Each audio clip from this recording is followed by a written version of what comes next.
यश थांबलंय असं वाटतं ना तुला? पण ऐक बाळा, यश कधीच थांबत नाही. यश थांबतं तेव्हा जेव्हा तू प्रयत्न थांबवतोस. तू म्हणतोस मी खूप केलं तरी काहीच झालं नाही. पण मला एक प्रश्न विचारू दे.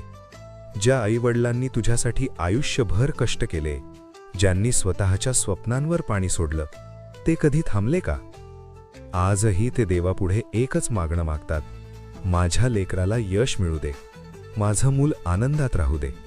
त्यांना तुझं यश बघायचंय, तुला उंच जाताना बघायचंय. आणि लक्षात ठेव, ज्यांनी तुझ्यासाठी कधी हार मानली नाही, त्यांच्यासाठी तू तरी कशी हार मानतोस? नोकरी मिळत नाही म्हणून स्वतःला कमी लेखू नकोस. अपयश म्हणजे शेवट नाही, तो फक्त पुढच्या यशाची पायरी आहे.